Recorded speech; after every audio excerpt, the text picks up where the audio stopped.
안녕하세요. 좋은 하루 보내세요. 저희 채널이 마음에 드셨다면 좋아요와 구독 부탁드려요.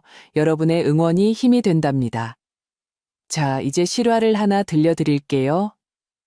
엄마는 우리 가족을 지지해주지 않으시는군요. 그녀는 마치 내가 의사 진료 예약을 한 것이 무슨 죄라도 되는 것처럼 말했다. 무릎 수술 후 경과를 보기 위한 단순한 후속 진료였을 뿐이다. 하지만 나 자신을 위해 주말 하루를 쓴다는 것이 더 이상 내가 그들의 어머니가 될 자격이 없다는 것을 의미하는 듯했다. 전화가 왔을 때 나는 침대 끝에 앉아 있었다. 금요일 해가 막 서쪽으로 기울고 있었고 나는 막 수건한 바구니를 다 접어놓은 참이었다. 아직 따뜻하고 은은한 라벤더 향이 남아있었다. 화면에 최지수라는 이름이 떴다. 나는 받기 전에 잠시 망설였다. 그녀는 필요한 것이 있을 때만 전화했다. 엄마, 그녀는 인사를 건너뛰고 바로 말했다. 이번 주말에 아기 좀 봐주실 수 있어요? 우리 애월에서 워크숍이 있는데 예은이는 시부모님 댁에 있거든요. 일요일 늦게 돌아올 거예요. 나는 최대한 부드럽게 안 된다고 말했다. 토요일 아침에 약속이 있다고 설명했다. 심각한 건 아니지만 시간이 빠듯했다. 그리고 사실 나는 피곤했다. 아침마다 무릎이 여전히 쑤셨고 10개월 된 아기와 이틀을 혼자 보내는 것은 지금 내가 감당할 수 있는 것 이상이었다. 전화기 저편에서 침묵이 흘렀다. 그리고 날카롭고 차가운 목소리가 들렸다. 와, 알겠어요. 엄마는 우리 가족을 지지해주지 않으시는군요. 마치 뺨을 맞은 것 같았다. 나는 입을 열어 그녀의 집계약금으로 건네준 수천만 원. 그녀가 낮잠 자는 동안 내가 그녀의 아기들을 안아주며 보낸 시간들, 태아가 배앓이를 할 때 내가 밤새워 돌봐준 것들을 상기시키려 했다. 하지만 나는 한마디도 하지 않았다. 무슨 소용이 있을까? 엄마한테 이런 건 기대 안 했어요. 지수가 계속했다. 이번 주말에 엄마가 정말 필요했는데 이제 어떻게 해야 할지 모르겠어요. 너희가 부모잖아. 내가 조용히 말했다. 너희가 알아서 할 거야. 그녀는 다른 말 없이 전화를 끊었다. 1시간 후 문자가 왔다. 더 이상 집에 오지 마세요. 이제는 경계가 필요할 때예요. 자물쇠를 바꿨어요. 나는 2번, 3번 읽었다. 내 눈이 장난을 치는 줄 알았다. 나는 입술을 너무 세게 깨물어 떨리는 것을 느꼈다. 심장이 귀에서 쿵쿵거렸다. 전화 한 통도 없이 모든 일이 있었는데도 단지 문자 한 통이라니. 그 모든 세월이 지난 후 자물쇠가 바뀌었다. 마치 내가 위협적인 존재, 낯선 사람인 것처럼 나는 어쨌든 그들의 집으로 운전해 갔다. 본능이라고 할 수도 있고 아니면 그냥 불신 때문일 수도 있다. 거리는 언제나처럼 보였다. 교회의 조용한 풍경, 잔디밭 위의 자전거들, 여름 더위에 시든 깃발들. 하지만 무언가 바뀌어 있었다. 근본적인 무언가가. 나는 내가 사주는데 도움을 주었던 옅은 벽돌색의 2층 집 건너편에 주차했다. 그리고 잠시 동안 나는 그냥 문을 쳐다보았다. 그것은 그들이 이사 온 날 내가 지수와 함께 칠했던 문이었다. 그때 그녀는 예은이를 임신 중이었고 배는 둥글고 눈은 피곤했지만 설렘으로 가득 차 있었다. 우리는 짙은 숲의 초록색을 골랐고 그녀는 너무 어른스러워 보인다고 농담했다. 그 문은 내가 초인종을 눌렀을 때 열리지 않았다. 나는 기다렸다. 답이 없었다. 다시 눌렀다. 아기 유모차는 현관에 깔끔하게 접혀 있었다. 예은이의 작은 운동화 한 짝이 그네 밑에 놓여 있었다. 그때 나는 들었다. 안에서 나는 발소리. 빠른 속삭임.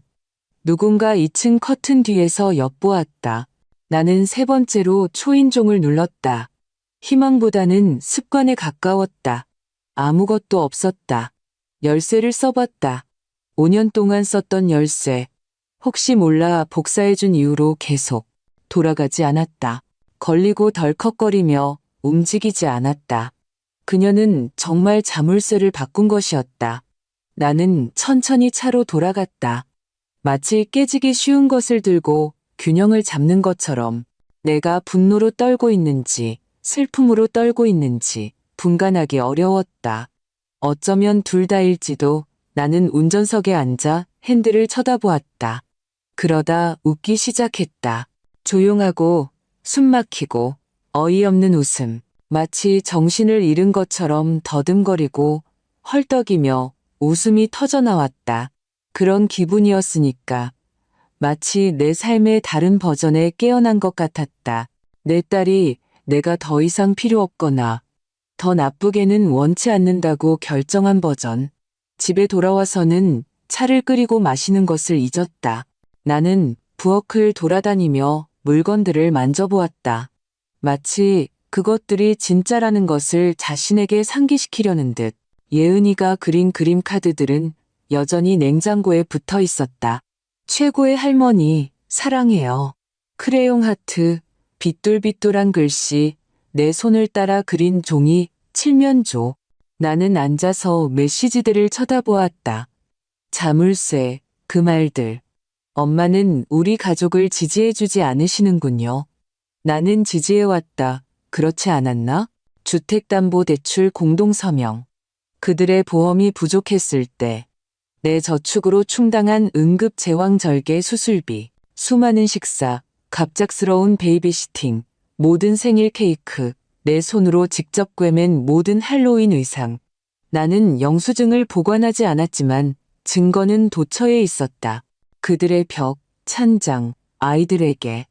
나는 핸드폰을 들고 메시지를 쳤다가 지웠다. 다른 것을 쳤다가 또 지웠다. 내가 무슨 말을 할 수 있을까? 아무것도 제대로 들리지 않을 것이다. 아무것도 그들이 문을 열게 만들지 못할 것이다. 가로등이 하나둘 켜지는 동안 나는 창가에 서 있었다. 그날 아침 심부름하러 나갈 때 입었던 옷도 갈아입지 않았다. 시계가 자정을 칠 때까지 움직이지 않았고 그때도 잠들지 않았다. 다음 날 아침 나는 다른 사람의 삶에 초대된 손님처럼 집안을 돌아다녔다. 침묵이 평소보다 무겁게 느껴졌다. 늘 하던 대로 라디오를 켜지도 않았다. 커튼을 열지도 않았다. 빛을 원하지 않았다. 대신 나는 부엌 식탁에 앉아 마른 토스트 한 조각과 마시기 전에 식어버린 차 한 잔을 마셨다. 냉장고가 웅웅거렸다. 시계가 똑딱거렸지만 다른 모든 것은 멈춰 있었다.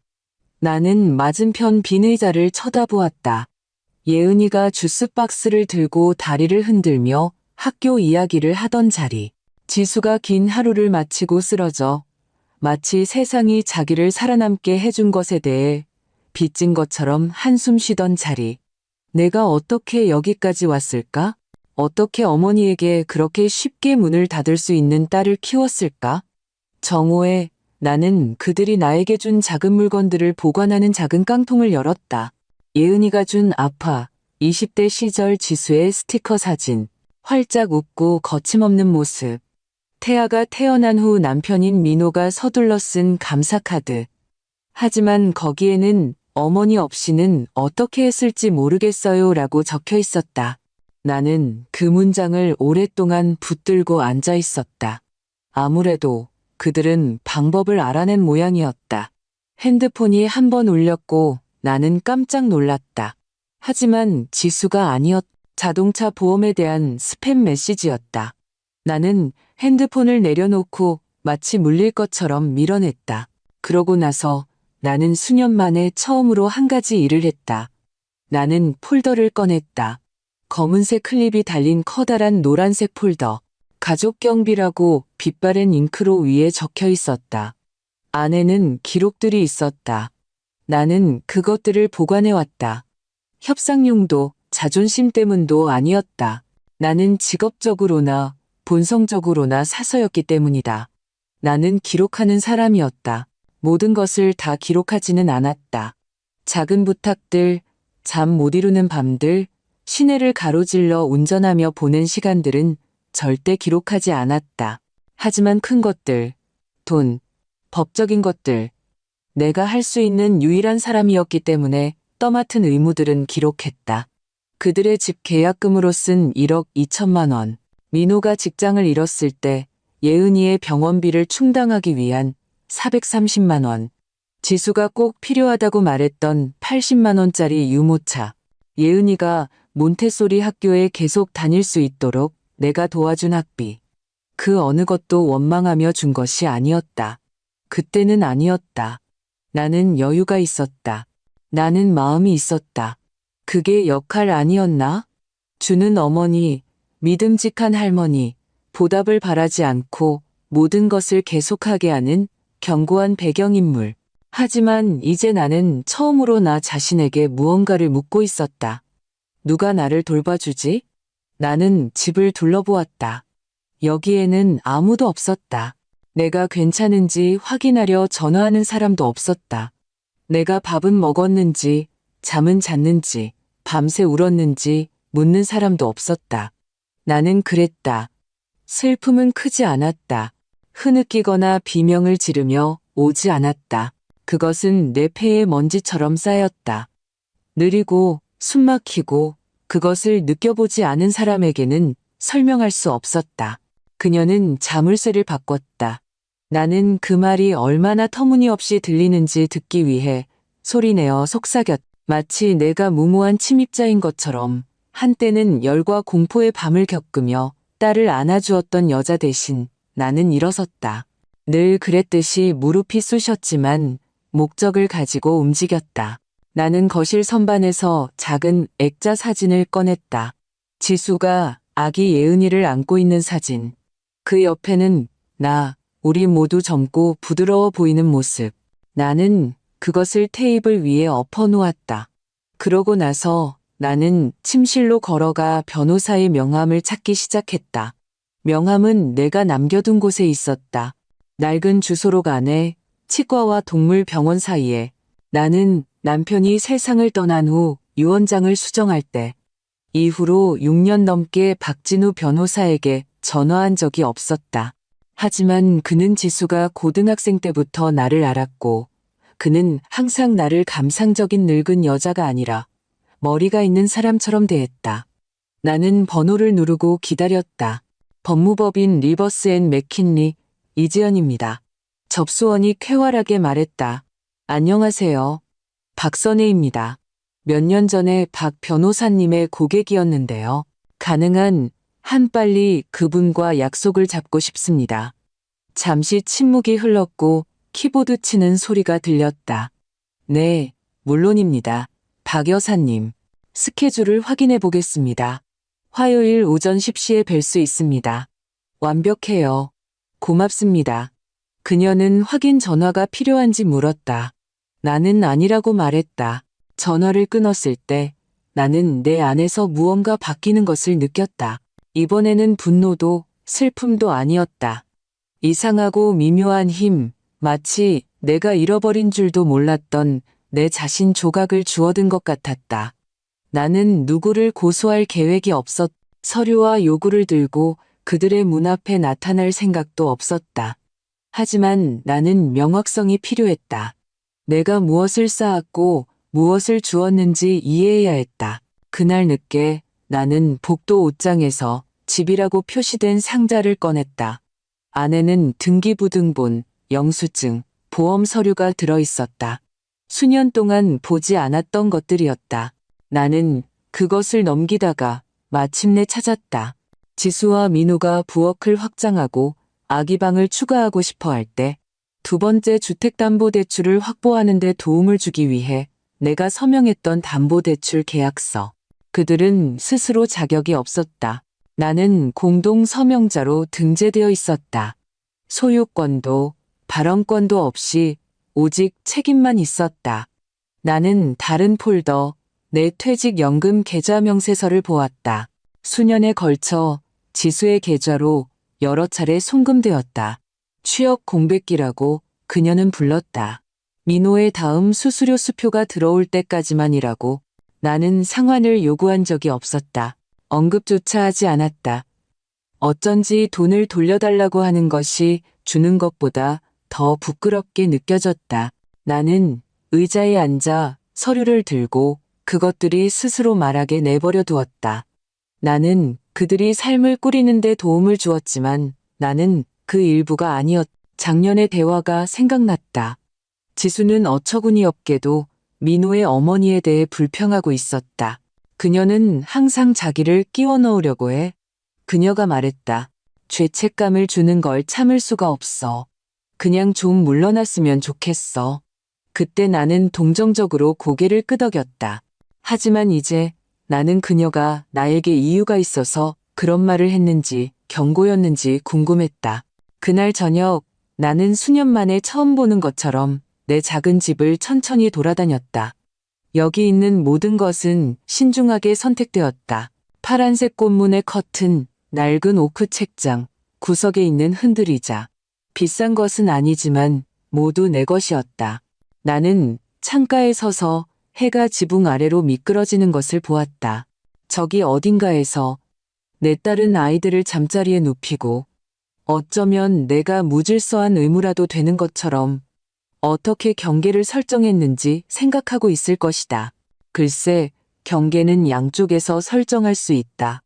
그날 밤 나는 다시 잠을 많이 자지 못했지만 뒤척이고 빙빙 도는 종류의 불면이 아니었다. 조용하고 집중되어 있었으며 마치 내 안에 무언가가 다이얼을 돌렸고 마침내 내 자신의 주파수에 맞춰진 것 같았다. 오전 6시까지 나는 부엌 식탁에 앉아 펜, 메모장, 그리고 서랍장 맨 아래에 보관하던 봉투 3개를 들고 있었다. 의료비, 집수리비, 그리고 지수. 나는 마지막 봉투를 열었다. 안에는 내가 수년 동안 보관해온 모든 감사카드, 인쇄된 영수증, 은행 전표가 들어있었다. 증거용도 부끄럽게 하려는 것도 아니었다. 기억을 위해 내가 어디에 내 사랑을 두었는지 기록하기 위해. 가장 오래된 것은 12년 전의 것이었다. 민호가 직장을 잃고 그들이 급하게 이사해야 했을 때 보증금을 충당하기 위한 200만 원. 나는 마치 어제 일어난 일처럼 그 전화를 기억했다. 엄마, 우리가 절박하지 않다면 부탁하지 않을 거예요. 정말 싫어요. 엄마한테 부탁하는 거 싫지만 전화할 사람이 엄마밖에 없어요. 나는 그녀가 문장을 끝내기도 전에 예스라고 말했다. 그러고 나서 다른 것들이 따라왔다. 숲을 통과하는 빵 부스러기처럼 어린이집 공백, 보험 문제, 예은이가 교정이 필요했고 그들의 치과보험이 상담비 이상을 보장하지 않았을 때 그 모든 것, 여기서 몇십만 원, 저기서 몇백만 원, 각기 같은 이야기의 다른 버전이었다. 이번 한 번만 곧 해결할게요. 고마워요, 엄마. 엄마는 생명의 은인이에요. 하지만 생명의 은인이 되는 것의 문제는 아무도 그들이 익사하기 전까지는 당신을 생각하지 않는다는 것이다. 그리고 그들이 마른 땅에 다시 오르는 순간 당신은 잊힌다. 나는 아니라고 말하고 싶었을 때조차 예스라고 말했던 때를 생각했다. 내가 마을에 남은 유일한 친구와 점심 약속을 취소하고 예은이를 일찍 데리러 갔을 때 다른 사람이 태아를 봐줄 수 없었기 때문에 내가 관절염 검진을 건너뛰었을 때 지수가 예은이가 친구들이 다 가진 인형의 집 없이는 엄청나게 실망할 거라고 말했기 때문에 내가 작년 겨울 난방비로 아이들의 크리스마스 선물을 샀을 때 매번 나는 그것이 사랑이라고, 희생이라고, 어머니들이 하는 것이라고 스스로에게 말했다. 이제 나는 그것이 사랑이었는지 두려움이었는지 확신할 수 없었다. 만약 내가 주는 것을 멈추면 내가 중요하지 않게 될까봐 두려웠다. 나는 봉투를 내려놓고 천천히 일어섰다. 무릎이 싫어했지만 순종했다. 나는 현관으로 걸어가 문을 열었다. 아침 공기는 이슬과 낡은 잔디 냄새가 났다. 길 건너편에는 이웃인 혜련 씨가 이미 분홍색 가운을 입고 베고니아에 물을 주고 있었다. 그녀가 손을 흔들었다. 나는 손을 흔들지 않았다. 무례해서가 아니었다. 나는 그냥 손을 들 수 없었다. 아직은. 안으로 돌아와 나는 차를 끄리고 핸드폰을 쳐다보았다. 아무것도 없었다. 지수에게서 온 메시지도 후속 조치도 사과도 심지어 설명하는 한 줄도 없었다. 정말 이게 끝일까? 주말 거절 한 번, 의사 진료 예약 한 번, 단어 한마디, 아니. 그리고 나는 지워졌다. 나는 핸드폰을 들고 그녀의 이름으로 스크롤하고 망설였다. 그러고 나서 다시 내려놓았다. 내가 무슨 말을 할까? 내 자신의 건강을 돌보기 위해 토요일 하루가 필요했던 것에 대해 미안하다고? 내가 도와준 삶에 다시 돌아갈 수만 있다면 약속을 다시 취소하겠다고? 나는 그렇게 할 수 없었다. 더 이상은. 여기 내가 피해왔던 진실이 있었으니까. 그리고 그것은 마지막 음표의 고요함처럼 나를 덮쳤다. 지수가 내가 한계를 설정했을 때 나를 벌한 것은 이번이 처음이 아니었다. 그녀가 그것을 영구적으로 만든 것은 이번이 처음이었다.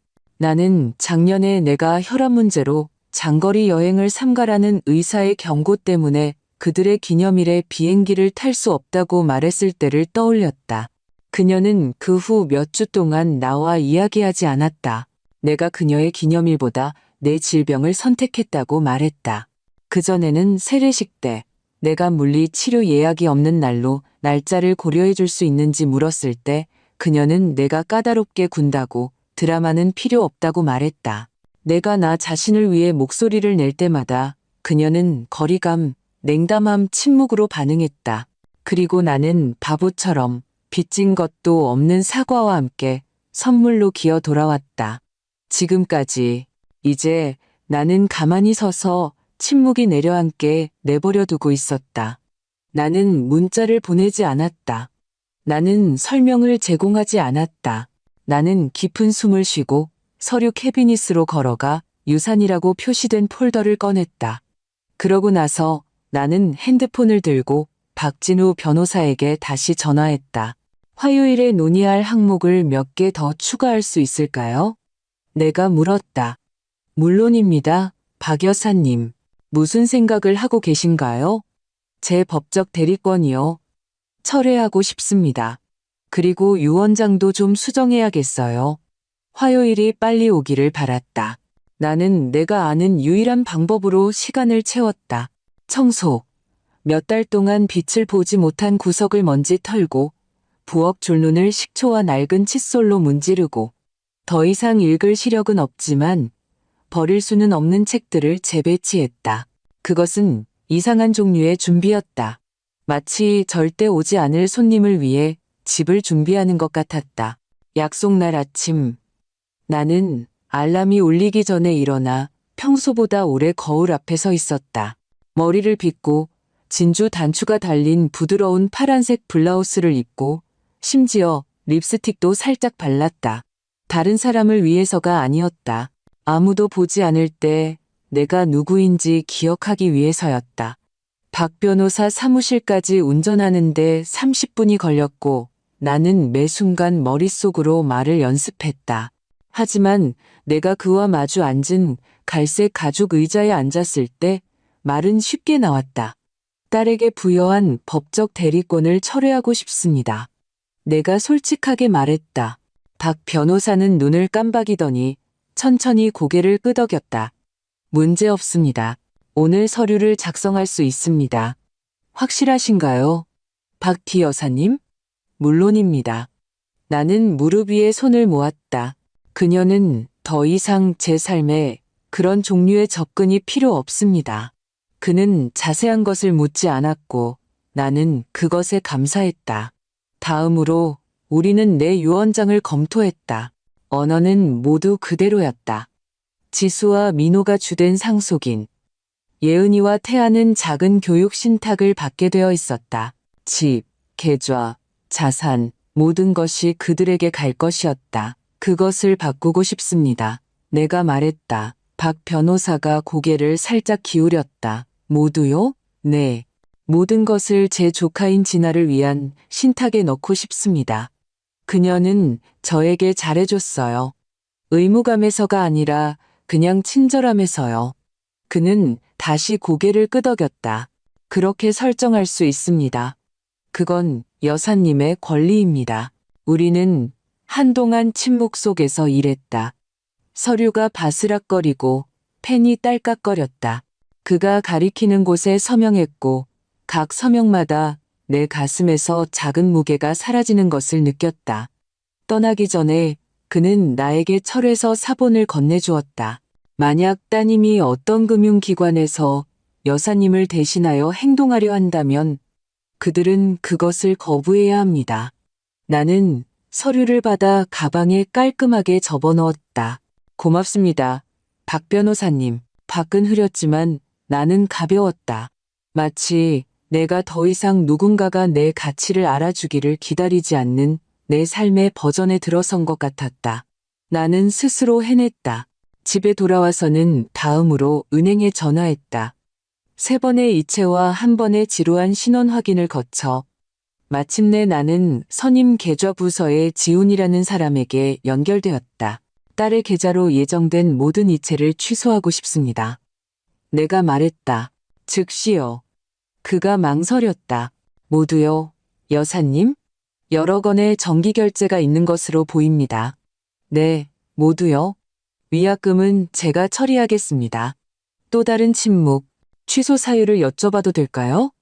나는 애매하게 대답할까 생각했다. 재정 구조 조정이나 가족 관계 변화 같은 말을 할까. 하지만 대신 나는 진실을 말했다. 제 지지가 제 존엄성을 희생해서는 안 된다고 결정했기 때문입니다.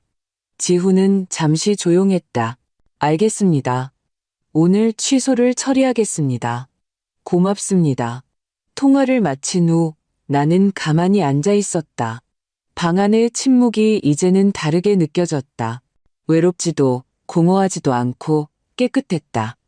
마침내 내가 되찾은 공간처럼.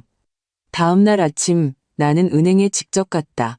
지훈을 믿지 않아서가 아니라 어떤 일들, 중요한 일들은 직접 대면해서 처리해야 마땅했기 때문이다.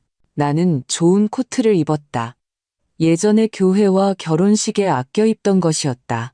사실은 너무 더웠지만 그것은 나를 준비되고 단정하고 다른 사람들이 오랫동안 그랬던 것처럼 스스로를 진지하게 여기는 사람처럼 느끼게 했다.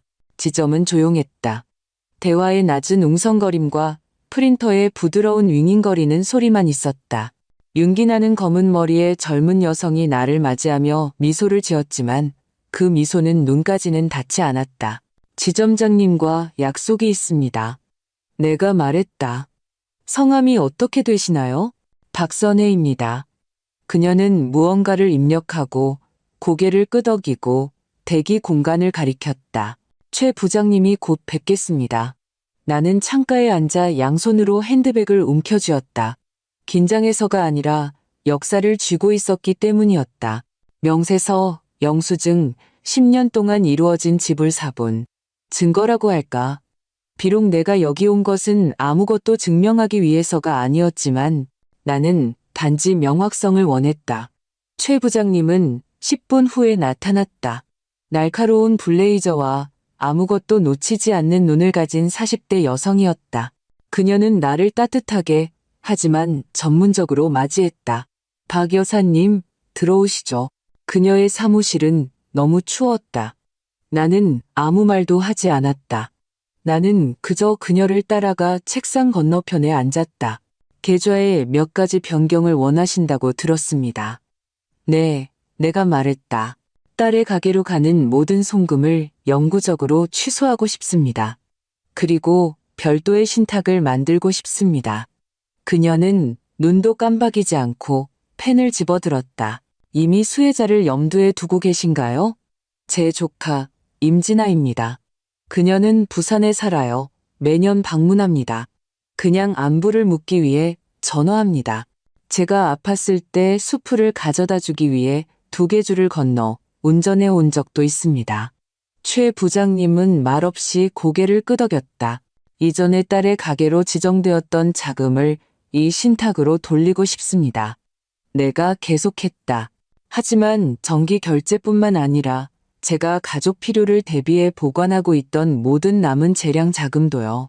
나는 더 이상 그것을 건강한 범주라고 생각하지 않습니다. 나는 그녀의 입이 아주 희미한 미소로 실룩거리는 것을 본 것 같았다. 우리는 다음 1시간 동안 세부 사항, 비율, 접근 조건, 투자 옵션을 검토했다. 나는 질문했다. 나는 결정했다. 나는 서명했다. 임지나 씨에 대한 신분증 양식을 제출해야 합니다. 그녀가 말했다. 그리고 전체 접근을 활성화하기 위해 그녀의 서명이 필요한 서류도 있습니다. 그녀는 예상하고 있습니다. 내가 대답했다. 이미 작은 것이 있을 수 있다고 말해두었어요. 얼마나 되는지는 말하지 않았지만 현대적인 기준으로 보면 거액은 아니었지만 내가 자라면서 가졌던 것보다 내가 저축할 것이라고 예상했던 것보다 많았다. 나는 그것이 신중하게, 권리의식이 아니라 신중하게 사용할 사람에게 가기를 원했다. 우리가 끝났을 때 최 부장님은 일어서서 손을 내밀었다. 오늘 제가 도와드릴 다른 일이 있을까요? 네. 내가 말했다. 지난 10년 동안 제가 딸의 가족에게 한 모든 거래 목록을 인쇄해 주실 수 있나요?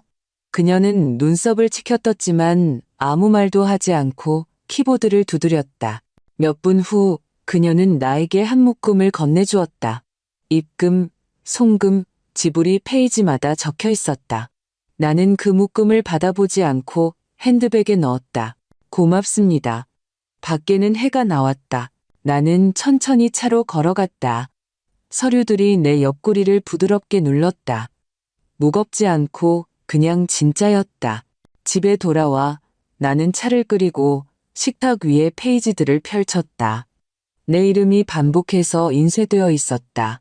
작은 금액, 큰 금액, 월별 식료품비, 예은이의 개인 레슨, 민호의 치과 치료, 주유비, 자동차 할부금, 온수기 교체. 나는 각 항목을 빨간 펜으로 동그라미 쳤다. 나 자신을 부끄럽게 하기 위해서가 아니라 기억하기 위해서. 나는 10년 동안 123번의 송금을 세웠다. 그리고 그것은 선물, 식료품, 베이비시팅은 포함하지 않았다. 그것은 그들이 아팠을 때 내가 그들의 소파에서 잔 밤이나 그들이 사진을 찍으며 미소 짓고 내가 혼자 모든 설거지를 하게 내버려둔 명절은 포함하지 않았다. 123번 예스라고 말했다. 지금까지 그날 저녁 나는 새 종이에 앉아 편지를 썼다. 보낼 편지가 아니라 써야 할 편지였다. 사랑하는 지수에게 언젠가 네가 사랑과 순종이 같은 것이 아니라는 것을 이해하길 바란다. 나는 네가 강하게 자라도록 키웠고 만약 그 힘이 네가 나를 깨지지 않는 존재라고 생각하게 했다면 미안하다. 나는 너무 많이 예스라고 말했다. 내가 한계가 없어서가 아니라 아니라고 말하는 것이 너를 잃는 것을 의미한다고 생각했기 때문이다. 나는 이제 어쨌든 너를 잃었다는 것을 안다. 그래서 이제 나는 나 자신을 선택한다. 나는 서명하고 접어서 서랍에 넣고 침묵이 돌아오게 했다. 나는 누구에게도 말할 계획이 없었다. 아직은 먼지가 가라앉을 때까지. 하지만 그러다 늦은 목요일 오후에 민호에게서 전화가 왔다. 예상치 못했고 진심이기에는 너무 예의 바른 전화였다. 안녕하세요, 박 여사님. 그냥 안부 확인차 전화드렸어요. 지수가 여사님께서 좀 거리를 두고 계시다고 하더군요. 물론 존중합니다. 하지만 그녀가 여사님을 걱정하고 있어요. 나는 거의 웃을 뻔했다. 대신 나는 말했다. 나는 괜찮아요, 민호 씨. 필요한 것이 있나요? 짧지만 날카로운 침묵이 흘렀다. 식료품비 이체가 이번 주에 안 들어왔고 자동차 보험료도요. 은행 오류인 줄 알았어요. 아니요, 내가 말했다. 오류가 아니에요. 이번에는 더 긴 침묵. 알겠습니다. 그럼 별일 없으신가요? 나는 그때 그의 목소리 변화를 들을 수 있었다. 걱정이 짜증으로 굳어지는 것, 그 조용한 권리의식이 고개를 드는 것, 결제를 중단하기로 결정했습니다. 내가 말했다. 모두요. 숨소리조차 들리지 않는 침묵. 그러고 나서 무슨 일 있었나요?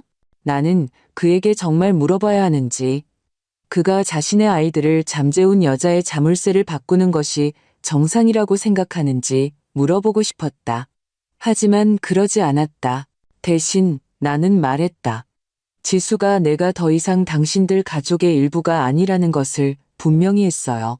나는 단지 그것을 존중할 뿐입니다. 여사님께서 이를 좀 개인적으로 받아들이시는 것 같아요. 그가 말했다. 그것은 나를 조용히 씁쓸하게 웃게 했다. 안녕히 계세요, 민호 씨. 나는 전화를 끊었다. 10분 후 내 핸드폰이 다시 울렸다. 이번에는 지수에게서 온 문자였다. 엄마가 무슨 생각을 하는지 모르겠지만 우리 집에 많은 스트레스를 주고 있어요. 가족은 이렇게 행동하지 않아요. 나는 화면을 쳐다보다가 핸드폰을 테이블 위에 엎어놓았다. 그날 저녁 나는 유언장을 최종적으로 정리하기 위해 박진우 변호사 사무실로 돌아갔다. 그는 마치 우리가 십자말풀이를 논의하는 것처럼 평생의 노력을 재분배하는 것이 아니라 똑같은 침착한 태도로 나를 맞이했다. 우리가 논의한 대로 모든 것이 준비되었습니다. 그가 두꺼운 서류를 건네주며 말했다. 따님의 조카인 진아가 집, 계좌, 그리고 남은 자산을 상속받게 됩니다. 따님과 그 가족은 수혜자에서 제외되었습니다. 나는 첫 페이지를 천천히 읽었고 각 조항이 조용한 정확성으로 와닿는 것을 느꼈다. 그리고 신탁은 오늘 아침부터 활성화되었습니다. 그가 확인했다. 진아 씨는 이미 통지를 받았고 마지막 서명을 완료하면 접근 권한을 갖게 될 것입니다. 그가 나에게 펜을 건네주었다. 나는 망설이지 않았다. 내가 끝났을 때 그는 서류를 모아 폴더에 깔끔하게 넣었다. 따님에게 상징적인 금액이라도 남겨두고 싶지 않으신가요? 때로는 사람들이 상징적인 제스처라도 선호합니다. 아니요. 내가 말했다. 이미 충분히 남겨줬습니다. 우리는 잠시 침묵 속에 앉아 있었다. 그러고 나서 그가 더 부드럽게 말했다. 쉽지 않은 일이죠, 박 여사님. 필요할 때조차도요. 나는 그의 눈을 마주했다. 그녀는 자물쇠를 바꿨어요. 그녀에게는 그게 쉬운 부분이었죠. 저는 단지 그녀가 정한 규칙을 따를 뿐입니다. 그가 고개를 끄덕였다. 밖에는 바람이 불었고 나무잎이 보도를 따라 바스락거렸다. 나는 천천히 차로 걸어갔다. 무릎이 뻣뻣해서가 아니라 이상하게도 키가 크고 뿌리 내린 느낌이 들었기 때문이었다. 집에 돌아와서는 거의 마시지 않던 와인 한 잔을 따랐다. 축하하는 것은 아니었지만 그 순간을 기념하고 싶었다. 팡파르가 아니라 조용한 인정으로 나는 어려운 일을 해냈다. 나는 내가 더 이상 이용당하지 않을 것이라고 세상에 알렸다. 내가 가장 사랑하는 사람들에게조차도, 그리고 이상하게도 그날 저녁의 고요함 속에서 나는 후회하지 않았다. 나중에 내가 잔을 씻고 불을 껐을 때 나는 복도에 있는 작은 사이드 테이블을 지나갔다. 예은이의 첫 학교 사진 액자가 있는 테이블. 나는 멈췄다. 부드럽게 나는 액자에서 사진을 꺼내 서랍에 넣었다. 버리기 위해서도 잊기 위해서도 아니었다. 단지 내가 누구인지 상기시켜줄 필요가 더 이상 없었기 때문이었다. 다음 날 아침 문 두드리는 소리가 났다. 우체부도 이웃도 내가 예상했던 사람도 아니었다. 김영미 씨였다. 그녀는 종이봉투를 들고 반쯤 미소를 지으며 서 있었는데 그 미소는 그녀의 걱정을 완전히 감추지 못했다. 계피로를 가져왔어요. 그녀가 말했다. 아직 따뜻해요. 요즘은 많이 굽지 않으실 것 같아서요. 나는 거의 2년 만에 영미 씨를 만났다. 그녀의 남편 장례식 이후로는 처음이었다. 우리 딸들이 함께 학교에 다닐 때, 그리고 우리가 어떻게 할지 모르는 것보다 시간이 더 많다고 믿었을 때, 우리는 매주 이야기하곤 했다. 나는 옆으로 비켜섰다. 들어오세요. 그녀는 마치 떠나지 않았던 것처럼 부엌 카운터에 봉투를 놓았다. 똑같은 재빠른 움직임, 똑같은 실용적인 신발. 그녀는 묻지도 않고 직접 커피를 따랐다. 나는 그녀를 막지 않았다. 조용히 지내셨네요. 그녀가 몇 모금 마신 후 말했다. 바빴어요. 그녀는 숟가락 손잡이로 잔을 저으며 고개를 끄덕였다. 지수가 전화했어요. 당신이 기분이 안 좋다고 가족에게서 멀어지고 있다고 하더군요. 나는 움찔하지 않았다. 그녀가 그렇게 말하던가요? 그랬어요. 하지만 제가 직접 확인하러 오겠다고 말했어요. 나는 부드럽게 웃었다. 제가 신경쇠약에 걸린 건 아니에요. 만약 그게 궁금하다면요. 그럴 거라고 생각 안 했어요. 영미 씨가 잔을 내려놓았다. 제가 그녀에게 말했어요. 당신이 제가 아는 가장 명료한 여성이라고. 만약 당신이 극단적인 일을 하고 있다면 그것은 아마도 극단적인 일이 일어났다는 것을 의미할 거라고요. 나는 그때 정말로 그녀를 바라보았다. 그녀의 눈가 주름, 그녀의 턱의 날카로운 기울기, 그녀는 호기심에서 온 것이 아니었다. 그녀는 너무 멀리 밀려난다는 것이 무슨 의미인지 알기 때문에 여기에 있었다. 주말 하루하기 봐주는 것을 거절했어요. 내가 말했다. 의사 진료 예약이 있었기 때문이에요. 지수는 내가 가족을 지지하지 않는다고 했어요. 그러고 나서 자물쇠를 바꿨고요. 영미 씨가 느리고 쓴 숨을 내쉬었다. 세상에, 문자로 보냈어요. 내가 덧붙였다. 전화도 안 하고 그냥 더 이상 오지 말라고요. 영미 씨의 눈은 깜박이지 않았다. 그리고 민호는 내가 자동차 보험료 이체를 취소한 이유를 물었어요. 마치 그게 범죄인 것처럼. 그녀는 테이블 건너편으로 손을 뻗어 내 손을 잡았다. 그녀의 손아귀는 따뜻하고 안정적이었다. 수년 동안 당신이 그들을 지탱해왔어요. 선혜 씨. 그리고 그들은 당신이 손을 놓았을 때야 비로소 알아차렸네요. 나는 아무 말도 하지 않았다. 좋아요. 그녀가 잠시 후 덧붙였다. 이제야 누군가가 이 다 큰 아이들에게 사랑은 직불 카드가 아니라는 것을 상기시켜줄 때가 됐네요. 나는 그때 미소 지었다. 작고 진짜인 내 갈비뼈 가장자리에 닿는 미소. 우리는 오랫동안 앉아 이야기했다. 지수나 돈이나 상처에 대해서가 아니라 책과 옛띠웃 그리고 현대 커피 머신의 조용한 공포에 대해서. 영미 씨는 우리 잔을 2번 채웠다. 한 번은 우리가 너무 크게 웃어서 내가 냅킨을 눈에 눌러야 했다. 그녀가 떠나려고 일어섰을 때 그녀는 문간에서 돌아섰고 말했다. 만약 그녀가 기어 돌아온다면, 그리고 그럴 수도 있겠지만 사과가 아니라 열쇠를 가져오게 하세요. 나는 고개를 끄덕였다. 지수가 돌아온다면 내가 어떻게 할지 아직 확실하지 않았다. 하지만 한 가지는 알았다. 나는 창가에서 기다리지 않을 것이다. 영미 씨가 떠난 후 나는 거실로 돌아가 안락의자에 몸을 담갔다. 집이 이제는 다르게 느껴졌다. 더 가득 차거나 더 비어있지도 않고 그냥 내 것이었다. 전화가 다시 울렸다. 나는 음성 사서함으로 넘겼다. 그러고 나서 들었다. 예은이었다. 할머니, 저예요. 무슨 일이 일어나고 있는지 잘 모르겠지만 엄마는 울고 있고 아빠는 소리 지르고 저는 할머니가 보고 싶어요. 할머니 집이랑 이야기랑 모르겠어요. 언제 한번 놀러 가도 돼요? 엄마가 안 된다고 해도요. 그녀의 목소리는 끝에서 갈라졌다. 그녀는 더 이상 5살처럼 들리지 않았다. 그녀는 그보다 더 나이가 든 것처럼 들렸다. 그녀가 그래야 했던 것보다 더 나이가 든 것처럼. 나는 메시지가 끝난 후 오랫동안 핸드폰을 쳐다보았다. 그러고 나서 생각 없이 저장을 눌렀다. 나는 다시 전화하지 않았다.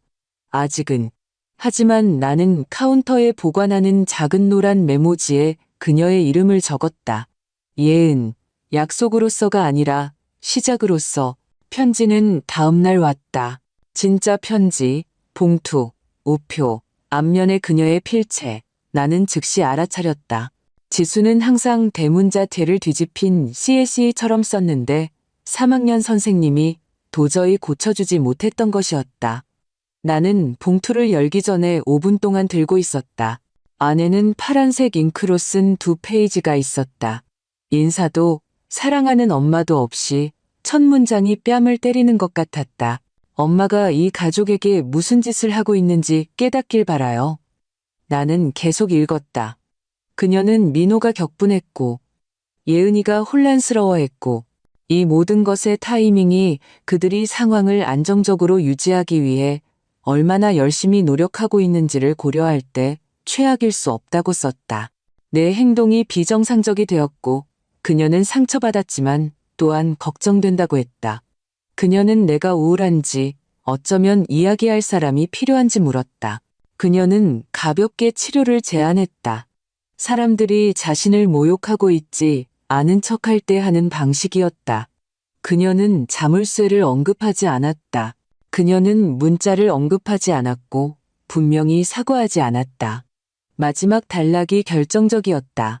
우리는 여전히 당신을 우리 삶에 포함시키고 싶지만 당신이 팀플레이어가 될 의향이 있을 때만 가능해요. 가족은 희생이 필요해요. 엄마. 엄마가 저한테 그렇게 가르쳤잖아요. 나는 편지를 2번 깔끔하게 접어 봉투에 다시 넣었다. 그러고 나서 나는 그것을 벽난로로 가져가 석쇠 위에 놓았다. 나는 불을 붙이지 않았다. 그럴 필요가 없었다. 나는 단지 그것이 내 테이블 위에 있기를 원하지 않았다. 그날 밤 나는 몇 주 만에 가장 잘 잤다. 약도 없이, 동전처럼 뒤집히고 뒤집히는 것도 없이. 아침에 나는 오트밀을 만들고 핸드폰을 확인하지 않았다. 정오에 나는 우체통으로 걸어가 카탈로그 2개와 진아에게서 온 엽서를 발견했다. 부산 해안의 풍경. 절벽과 하늘이 너무 파래서 아팠다. 그녀의 필체는 쾌활하고 약간 지저분했다. 선의 이모, 모든 것에 감사해요. 이모가 곧 방문했으면 좋겠다고 말하는 것 외에는 무슨 말을 해야 할지 모르겠어요. 우리 스콘 만들고 현관에 앉아 세상이 말이 되는 척해요. 사랑을 담아, 진아. 나는 그것을 냉장고에 꽂았다. 그날 늦게 나는 현관 근처 옷장을 청소했다. 그것은 수년 동안 잡동사니가 되어 있었다. 예은이의 장화, 태아의 잊힌 딸랑이, 부러진 크레용과 짝이 맞지 않는 양말이 가득한 플라스틱 통. 나는 분노에서가 아니라 단지 명료함에서 대부분을 쓰레기 봉투에 던져 넣었다. 내가 바닥에 닿았을 때 나는 작은 사각형 봉투를 발견했다. 안에는 예은이가 그린 크레용 그림이 있었다. 보라색 막대기 인물집, 초록색 잔디, 구석에 비뚤어진 태양. 그리고 중간에 내가 그녀의 손을 잡고 있는 모습.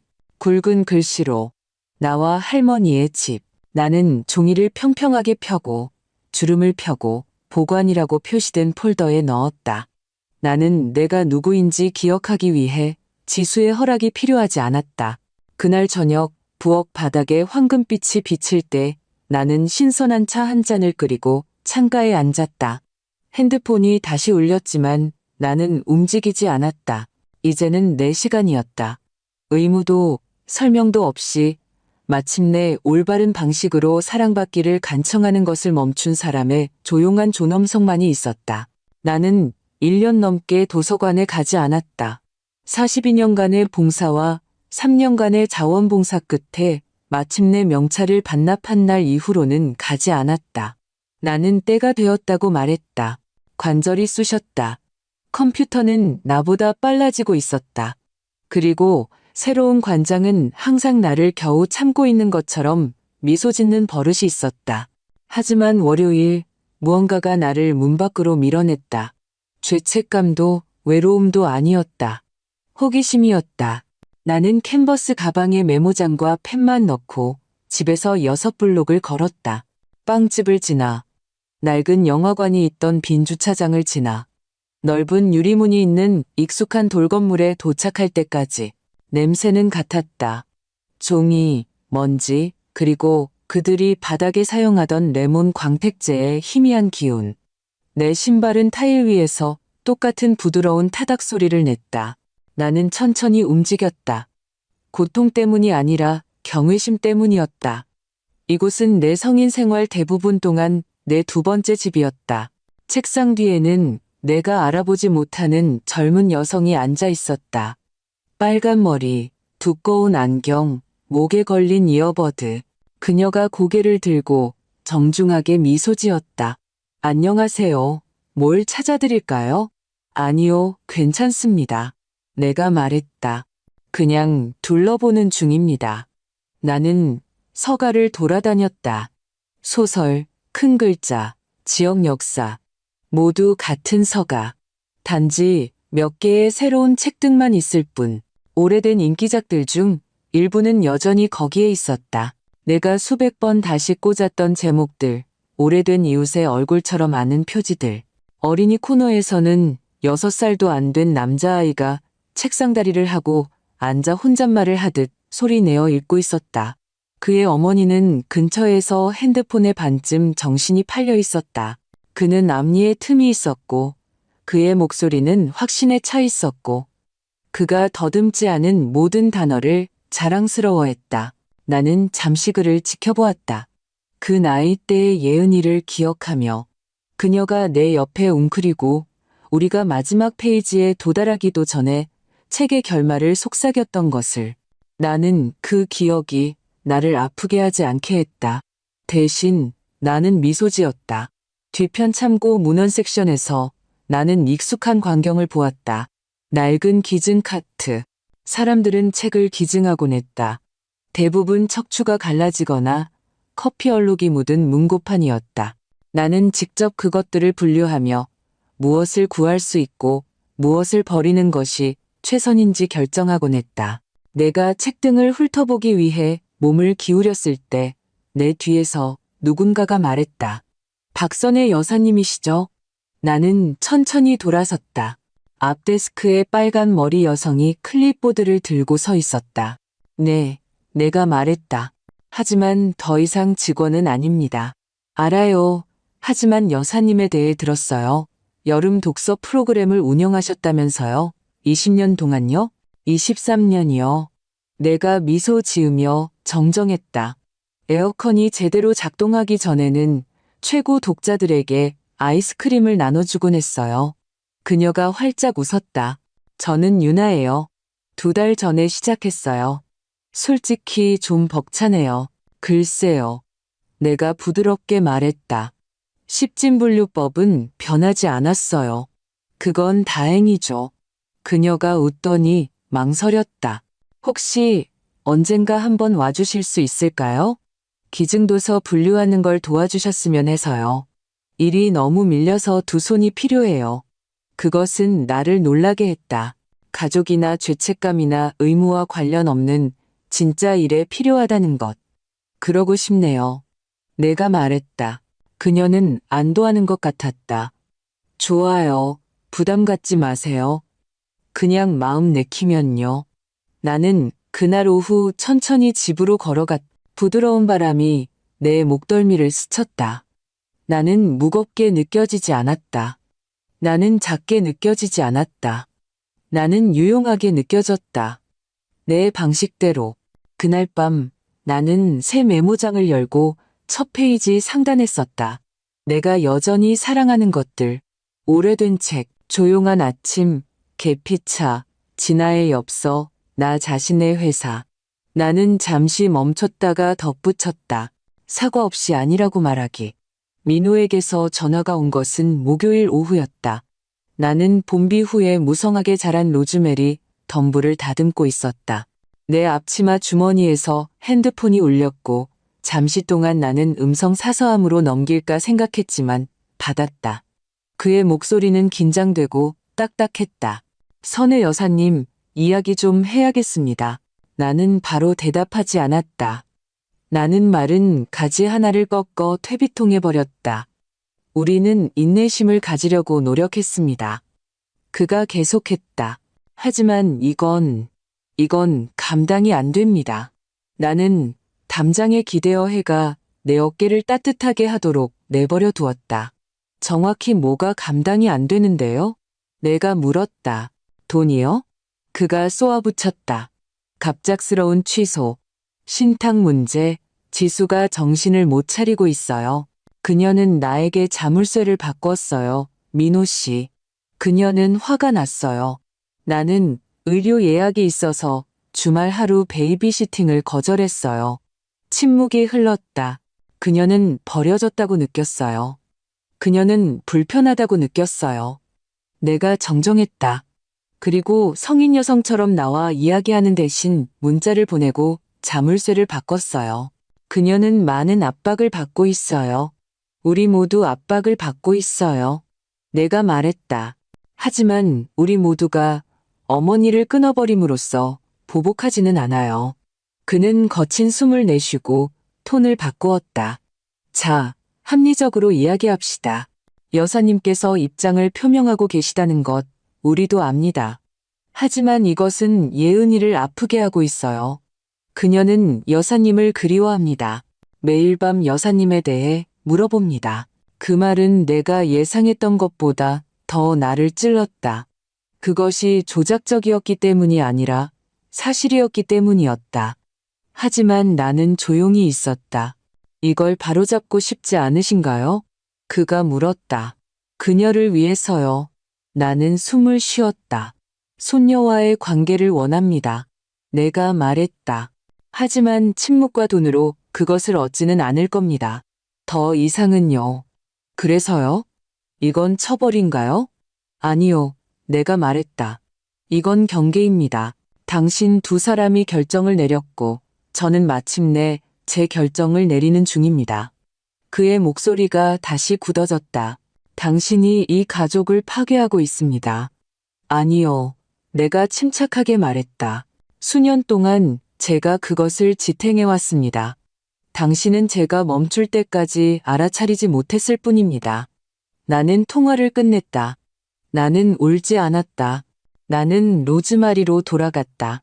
그날 저녁 나는 물 한 잔을 따르고 이웃집 지붕 뒤로 해가 낮게 지는 것을 뒷계단에 앉아 지켜보았다. 핸드폰이 다시 울렸다. 지수에게서 온 새로운 메시지. 엄마가 무슨 짓을 하는지 모르겠어요. 이건 엄마답지 않아요. 잔인해요. 엄마는 우리를 엉망진창으로 만들고 있어요. 주택담보대출 만기가 돌아왔어요. 카드도 한도 초과해요. 엄마는 항상 가족은 가족을 돌봐야 한다고 했잖아요. 왜 지금 그만두시는 거예요? 나는 화면을 쳐다보다가 내 메모장을 열고 썼다. 왜냐하면 나는 마침내 가족이란 돌봐야 할 사람뿐만 아니라 나를 돌봐주는 사람이기도 하다는 것을 배웠기 때문이다. 서류는 그 금요일 아침에 최종적으로 정리되었다. 박 변호사가 직접 앞 데스크에서 나를 맞이했고 폴더는 이미 손에 들고 있었다. 그는 내가 마음을 바꿨는지 묻지 않았다. 그는 재고할 시간을 한 번 더 주지도 않았다.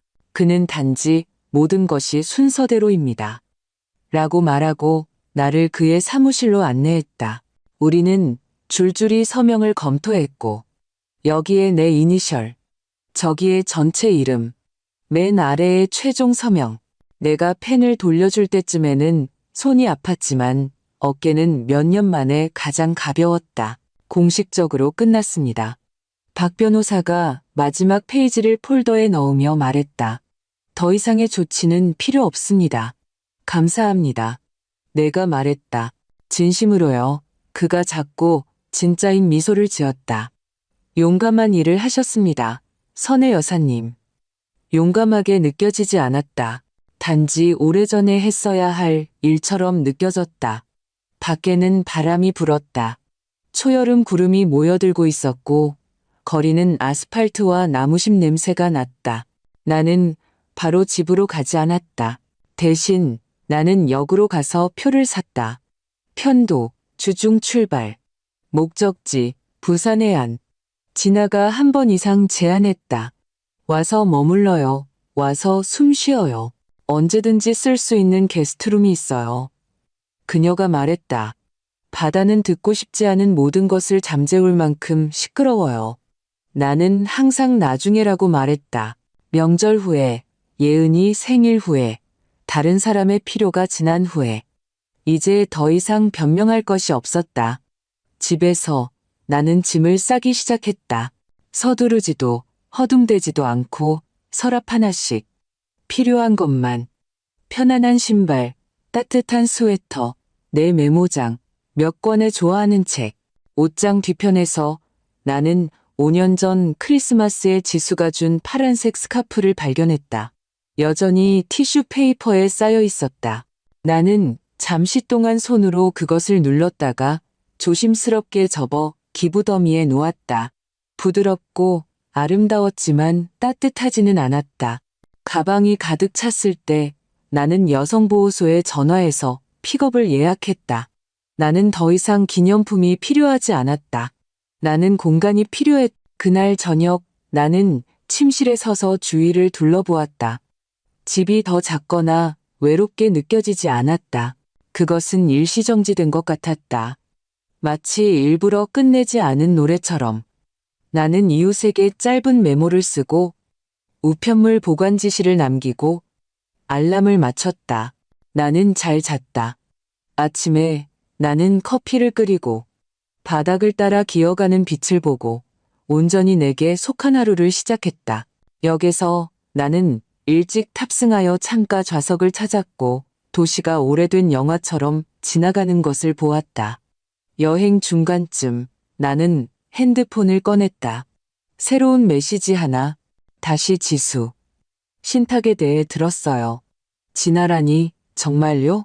우리가 엄마를 위해 한 모든 일 후에 엄마가 거의 보지 않는 사람에게 모든 것을 남기다니 믿을 수 없어요. 엄마는 선택을 했어요. 그게 엄마를 따뜻하게 해주길 바라요. 나는 한 번 읽고 삭제했다. 응답도 분노도 없이 그냥 사라졌다. 통로 건너편에는 작은 남자아이가 어머니 옆에 웅크리고 앉아 혼잣말을 흥얼거리고 있었다. 그녀는 그의 머리를 부드럽게 손가락으로 쓸어주며 한마디도 하지 않았다. 나는 잠시 동안 그들을 지켜보았다. 부러움도 고통도 없이 단지 평화롭게. 3시간 후 기차는 작고 안개 낀 역에 멈췄다. 진아가 거기에 있었다.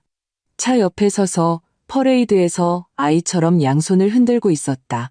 내가 플랫폼에서 내렸을 때 그녀는 나를 안았는데 그 포옹은 질문을 하지 않았고 설명이 필요 없었다. 키가 더 커 보이네요. 그녀가 말했다.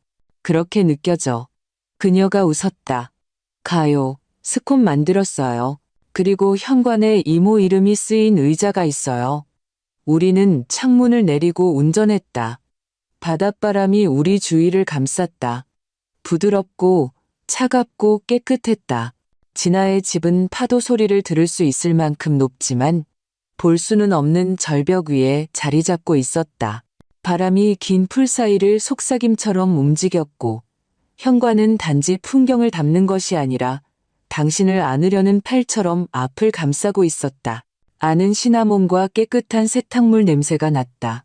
모든 표면에는 책이 있었고 싱크대에는 이가 빠진 머그잔이 있었고 퍼시라는 이름의 고양이는 마치 나를 기다렸다는 듯이 즉시 내 무릎에 자리를 잡았다.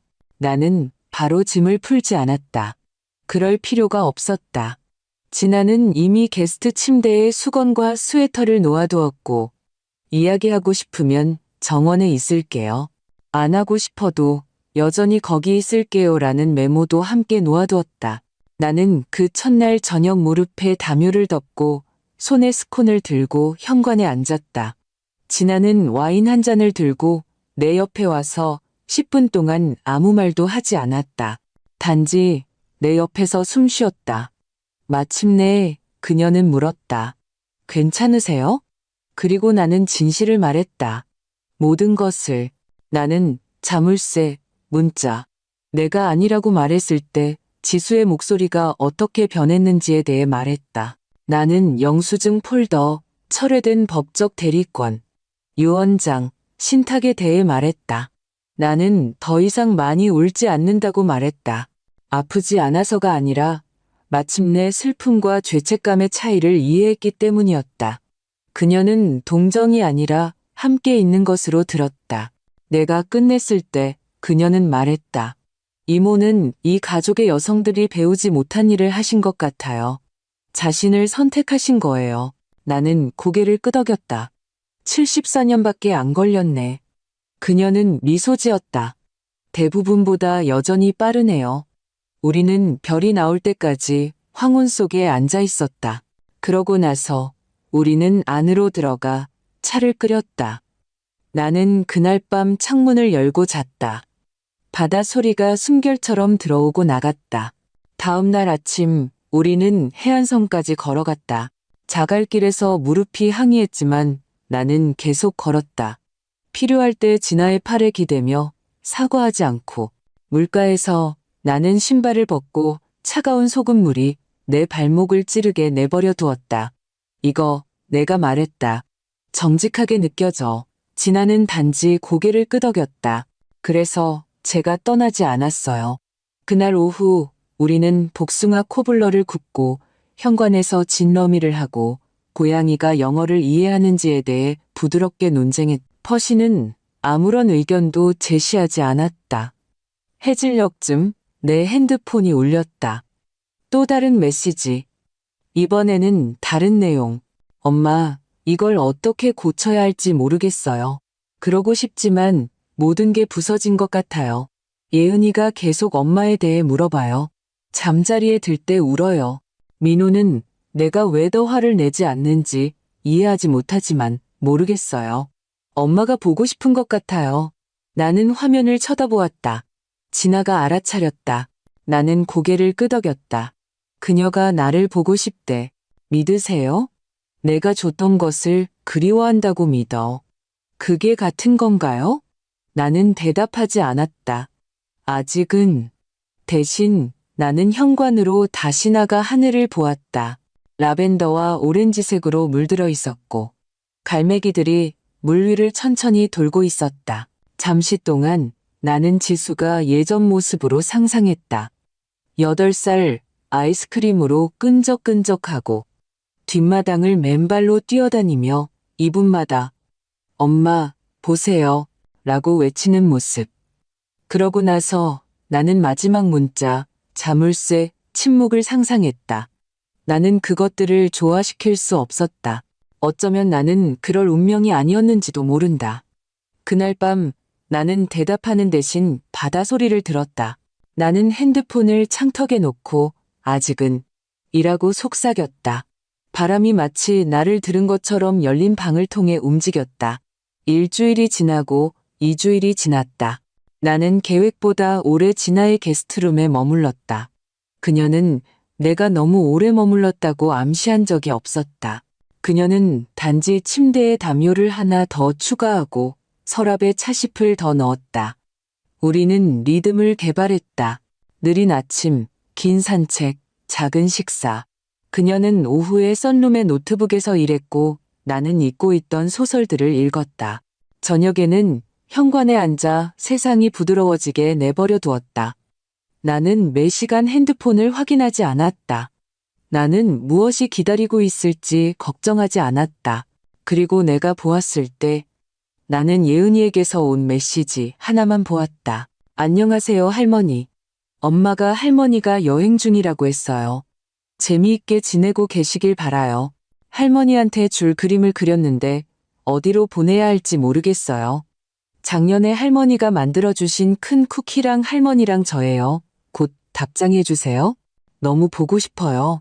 나는 천천히 3번 읽었다. 그러고 나서 답장했다. 안녕, 내 사랑. 나도 네가 보고 싶어. 나는 바다 근처에 있어. 시끄럽고 아름다워. 그리고 여기 우리 옛 진저브레드 이야기 생각나는 고양이가 있어. 너는 언제든지 나한테 그림을 보낼 수 있어. 나는 영원히 보관할 거야. 너는 매일 내 마음속에 있어. 그녀는 몇 분 안에 답장했다. 단지 한 단어. 야호. 나는 지수에게서는 소식을 듣지 못했다. 한마디도, 하지만 이상하게도 내 안에 무언가 자리 잡기 시작했다. 쓴맛도 그리움도 아니고 단지 이해. 지수는 자신의 선택을 했다. 나는 내 선택을 했다. 어쩌면 언젠가 우리 길이 다시 만날지도 모른다. 어쩌면 아닐지도. 하지만 나는 더 이상 기다림 속에서 작게 느껴지지 않았다. 어느 날 오후 진아가 작은 상자를 들고 집에 왔다. 이게 뭐야? 내가 물었다. 열쇠. 그녀가 말했다. 혹시 다시 돌아오거나 절대 떠나지 않을 때를 대비해서. 나는 뚜껑을 열었다. 안에는 리본에 묶인 하나의 노스의 열쇠가 있었다. 나는 울지 않았지만 그것을 신성한 것처럼 들고 있었다. 그날 저녁 나는 작은 가방을 쌌다. 떠나기 위해서가 아니라 단지 준비하기 위해서. 나는 잠시 동안 집에 가고 싶었다. 내 정원을 걷고 창문을 열고 내 의자에 앉아 내가 얻은 고요함을 느끼고 싶었다.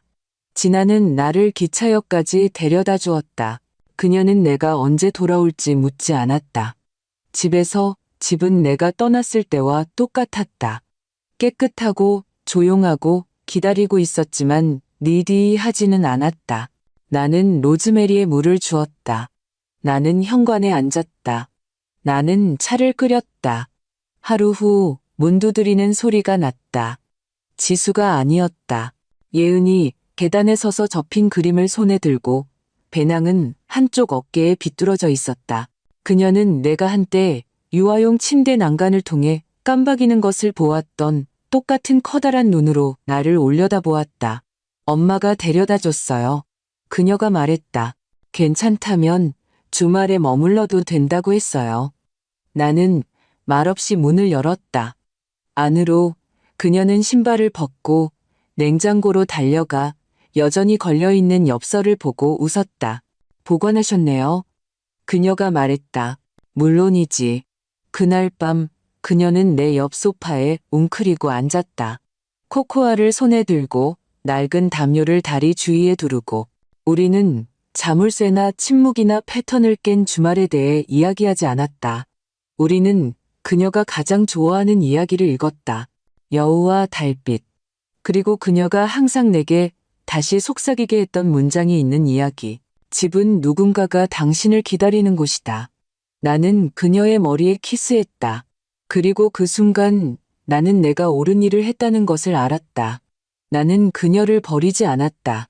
나는 단지 마침내 나 자신을 버리는 것을 멈췄을 뿐이다. 만약 이 이야기가 당신의 마음속 무언가를 건드렸다면 이것을 알아주었으면 합니다. 선을 긋고 평화를 지키고 자신의 방식대로 다시 시작하기에 너무 늦은 때는 없습니다. 만약 당신이 힘든 선택을 해야 했던 적이 있다면 댓글을 남겨주세요. 그리고 우리가 소리내어 말하지 않는 조용한 진실을 말하는 더 많은 이야기를 위해 팔로우해주세요.